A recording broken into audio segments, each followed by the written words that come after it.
여러분, 사사기의 전체적인 구조는 나선형 하강 구조입니다. 죄를 짓고 압제를 당하고 살려달라고 부르짖고 구원을 받는 이 사이클을 빙글빙글 돌면서 점차 밑바닥을 향해 무섭게 떨어집니다. 사사기에 등장하는 인물 중 온전했던 사사는 첫 번째 사사였던 운니엘밖에 없습니다. 그 이후에 세워지는 사사들은 갈수록 뭔가 하나씩 심각한 문제가 있습니다. 오늘 본문에서 만나게 될 사사들인 입다, 입산, 엘론, 압돈, 그리고 우리가 잘 아는 힘이 셌던 머리가 길었던 삼손까지 이들에게서 찾아볼 수 있는 건 문제밖에 없습니다. 이들은 모두 하나님을 멀리하며 마치 불나방처럼 하나님을 거부해가지고 가는 그 지옥불을 향해 거침없이 번지 점프를 하는 것 같아 보입니다. 그런데 여러분, 번지 점프는 맨 땅에 떨어져 죽는 자살 행위가 아닙니다. 번지 점프에는 우리가 바닥에 부딪히기 직전에 우리를 꽉 잡아채어 끌어올리는 아주 강한 안정장치, 생명줄이 있습니다. 오늘 영상 썸네일에 있는 이 번지 점프는 끝없이 추락하는 이스라엘의 타락 가운데에서도 여전히 자기 백성을 포기하지 않으시고 끝까지 참아주시며 구원해 내시는 하나님의 그 질긴 언약의 줄을 보여줍니다. 정말 답이 없어 추락하는 인간 사사들과 이스라엘, 그리고 그들을 끝까지 붙드시는 하나님의 일하심, 오늘 사사기 12장, 13장, 14장을 살펴봅시다. 오늘 본문의 12장은 입다로 인한 이스라엘의 내부 총질과 소사사들의 타락에 대한 이야기가 나옵니다. 입다는 암몬과의 전쟁에서 승리했었습니다. 그러나 에브라임 지파는 입다에게 왜 우리 지파는 전쟁에 부르지 않았냐고 하며 입다를 향해 시비를 겁니다. 이때 입다는 분노하여 길르앗 사람들을 모아 에브라임과 내전을 벌입니다. 그렇게 전쟁에서 이긴 입다는 남은 에브라임 사람들을 또한 죽이기 위해서 요단강 나루터에서 시볼렛이라는 단어의 발음으로 에브라임 사람들을 가려내어서 4만 2천 명의 동족을 학살합니다. 하나님의 언약 공동체가 서로를 죽이는 죄악되고 타락한 모습을 볼 수 있는 것입니다. 이렇게 타락한 입다 이후에 입산, 엘론, 압돈이라고 하는 3명의 사사가 등장합니다.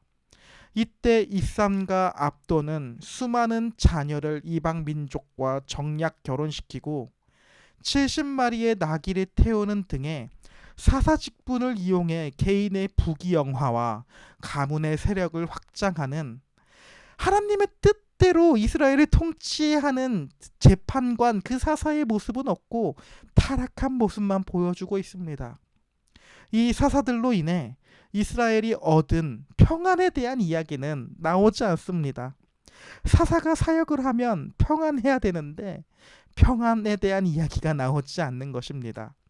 이와 같은 성경의 표현은 결국 이스라엘이 계속해서 지옥불로 떨어지고 있다는 것을 보여주고 있는 것입니다. 물론 그 지옥으로 진짜 떨어지지 않을 것이지만요.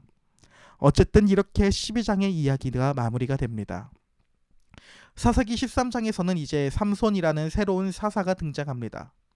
그 전에 이스라엘은 다시 악을 행하여 40년 동안 블레셋의 지배를 받게 됩니다.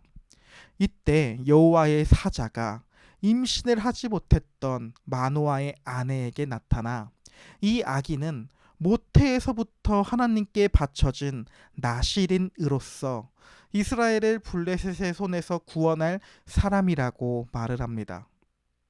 이때 마노아는 당신의 이름은 무엇입니까? 라고 하나님의 사자 이름을 묻습니다. 그러나 하나님의 사자는 자신의 이름이 너무나 신비로워서 사람이 온전히 이해할 수 없는 기묘자다라고 답하며 그 사자는 제단의 불꽃에 휩싸여서 하늘로 올라가게 됩니다. 그렇게 이야기는 14장으로 넘어옵니다. 여기서부터는 날 때부터 하나님께 바쳐진 거룩한 나실인 삼손의 본격적인 일탈로 이야기가 시작됩니다. 하나님께 구분된 나실이니 하나님의 말씀을 잘 듣는 이야기로 그의 인생의 이야기가 시작되는 것이 아니라 일탈로 이야기가 시작이 되는 것입니다. 삼손은 딥나로 내려갔다가 한 블레셋 여인에게 반해버립니다. 이방인과 결혼하지 말라는 부모님의 간곡한 만류에도 불구하고 삼손은 내 눈에 드는 사람이니 무조건 그녀를 아내로 맞이하겠다며 떼를 씁니다.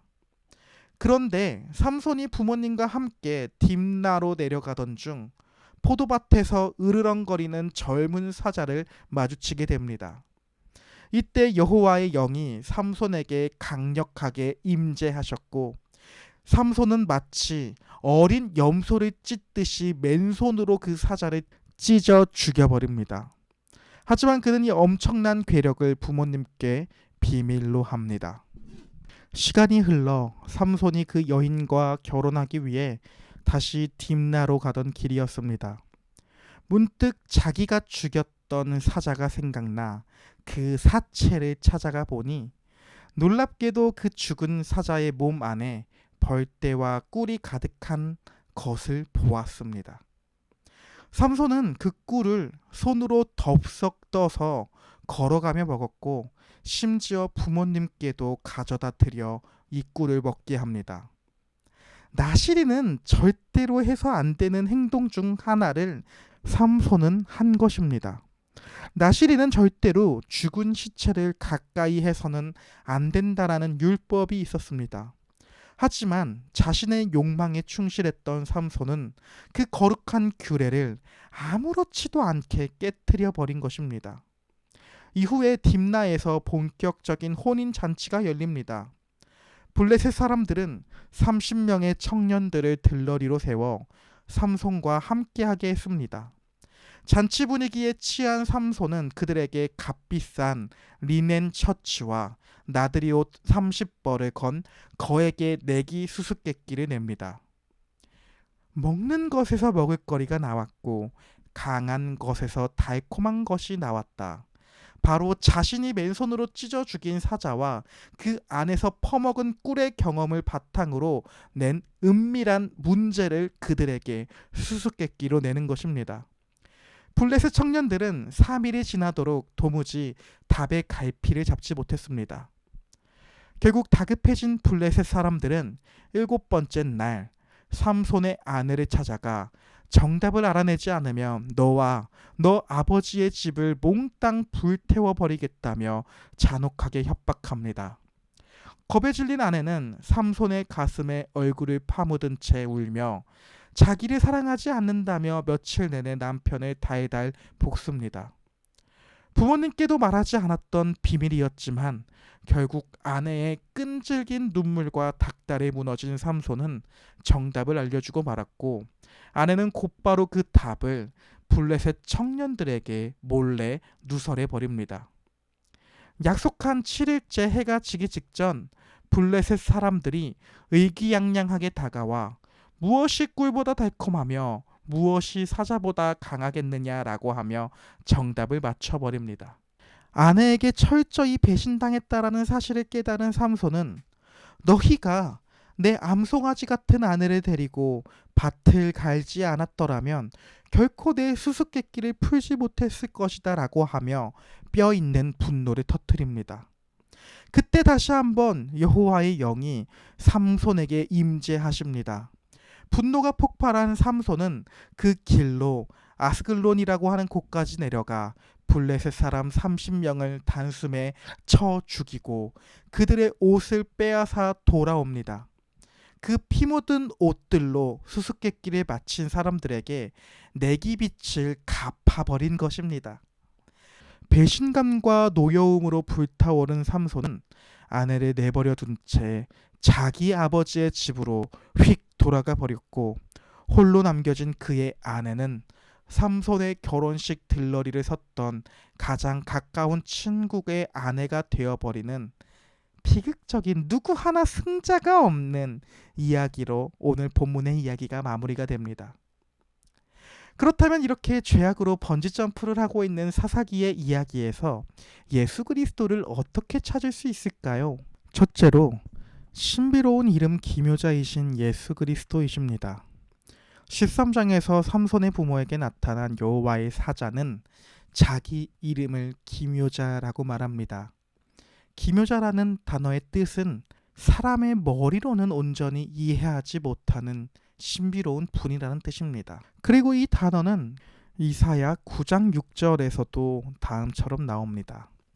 한 아기가 우리에게 낳고 한 아들을 우리에게 주신 바 되었는데 그의 어깨에는 정사를 메었고 그의 이름은 기묘자라, 모사라, 전능하신 하나님이라.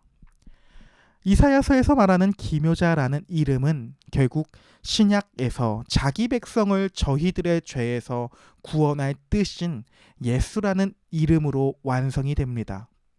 예수께서는 이 땅에 오셔서 생명을 주십니다. 마노아의 집안은 불임이었습니다. 부부는 생명을 잉태하지 못했습니다. 그러나 기묘자로 나타난 하나님께서는 불임이었던 집안의 생명을 낳게 해주십니다. 마찬가지입니다. 죄로 인해 생명이 없었던 우리를 위해 예수께서는, 기묘자이신 예수는 인간의 몸을 입고 우리를 찾아오십니다. 그리고 세상의 지혜로는 도무지 이해할 수 없는 십자가의 죽음이라는, 죽어서 생명을 살리게 된다라고 하는 가장 기묘하고 놀라운 방법으로 우리에게 생명을 주시며 우리를 살려내셨습니다.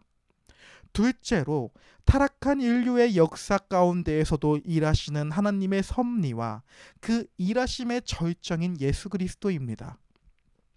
오늘 본문에서 삼손이 블레셋 여인과 결혼하겠다고 고집을 피우는 장면을 보십시오. 이것은 이방인과 통혼하지 말라는 하나님의 율법을 어긴 삼손의 명백한 타락이자 철저히 자기 정욕에 이끌린 죄악이었습니다. 그런데 오늘 본문의 사사기 14장 4절은 매우 충격적인 말을 합니다. 이 일이 여호와에게서 비롯된 줄 알지 못하였더라 라고 말합니다. 이것은 무슨 뜻일까요? 하나님이 삼손에게 죄를 짓게 만드셨다는 뜻이 아닙니다. 삼손은 철저히 자기 의지로 죄를 선택하며 타락의 길을 걸었지만, 전능하신 하나님께서는 삼손의 그 끔찍한 죄악과 실패마저도 사용하셔서 결국 블레셋을 심판하고 이스라엘을 구원하시려는 위대한 계획을 이루어 가고 계셨다는 뜻입니다.